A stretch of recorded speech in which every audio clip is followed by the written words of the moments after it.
Hello po sa inyong lahat mga ka-crypto. Ako po si Pinoy Crypto Trader at sa video na ito ay atin pong pag-uusapan ang tungkol sa isang analyst na naglabas ng kanyang prediction kay Ripple or XRP, kung saan ay siya po ay nagsabi na magkakaroon daw ito ng rally na 5,130%. At kung pag nangyari ito ay ang magiging presyo ni Ripple ay aabot ng $27.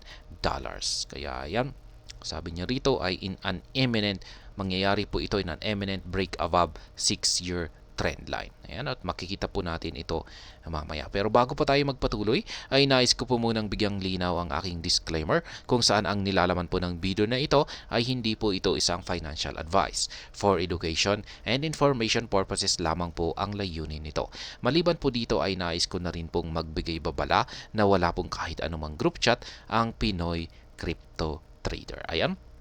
Ito ang sabi rito ay XRP gearing up for a massive 5,130% rally to $27. Yan, naghahanda na raw po si Ripple para umangat sa market price or presyo na $27. Yan, napakataas po nito according to crypto analyst JD. Yan, si JD po yung naglabas sa kanyang forecast na ito, who called attention to an imminent break above a persistent 6-year trend line. Yan, JD made this projection in a recent analysis. He noted that XRP was retesting and bouncing off a particular 2-year trend line. According to him, a confirmation of a break above another 6-year trend line could see XRP surge to $27. Kaya yan, ito lamang po yung hinihintay natin, yung magkaroon ng breakout sa kanyang 6-year trend line. At kung pag nangyari yan ay aakyat daw po si Ripple sa market price na $27. At ito na nga po yung kanyang technical chart dito. At nakikita po natin dito yung 6-year trend line. Dito naman po sa ilalim ay ang 7-year trend line. At nakikita naman po natin na naglalaro yung market price ni Ripple dito sa ibabaw ng 6-year trend line na ito. Ngayon, ang inaabangan po natin ay yung mababasag yung itong 6-year trend line. Ayan. Kaya kung pag sakaling nabasag ito, once we break out from this multi-year trend line, it's moon time. Yan po ang sabi niya. Kaya nandito po yung binabantayan ni JD. Kung sakaling nagkaroon ng breakout dito ay ayan. Ako rin po ay sang-ayon dito kasi halos ganito na rin po yung ating trading strategy. Breakout po tayo, breakout trading strategy yung aking ginagamit. Kaya halos ganito na rin. Kaya nag-aabang tayo ng breakout dito sa 6-year trend line na ito. Ayan, ito po ay nasa weekly chart time frame. Makikita po natin yung gamit niya na platform ay si Poloniex. Yan, si Poloniex data po ito, dato base kay Poloniex. Ayan, XRP could hit $24. JD Analysis offers a two-phase outlook for XRP.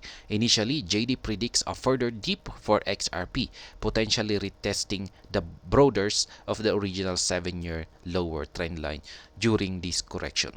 Ayan, kailangan daw pong mag-test siya sa 7-year na trend line. Ayan, bago magkaroon ng yan, correction po lamang ito. Pero pagkatapos po nito ay yan, aakyat siya at mahihit niya ang $24 na market price. At ayan, ang current market price po ni Ripple or XRP ay naglalaro sa $0.5162. Yan, meron lamang po itong 1.49 increase nitong nakalipas na 24 oras. Kaya yan, achieving the projected target of $24 would necessitate an astonishing 5,130% rally from its current trading price. Kaya, ayan, yan po ang technical analysis ni JD dito. Yan. Base dito sa weekly chart time frame at ayan, mukhang ako po na rin ay sumasang-ayon dito sa kanyang prediction na ito. Pero yung hindi lamang ako nakakasiguro ay yung kanyang target na $27. Yan, hindi ko po masasang-ayunan kung ito ay aakyat hanggang sa presyo na $27. Basta ang sa akin, kung pag nagkaroon siya ng breakout dito, ay aakyat po siya. Pero hindi ko alam kung hanggang saan.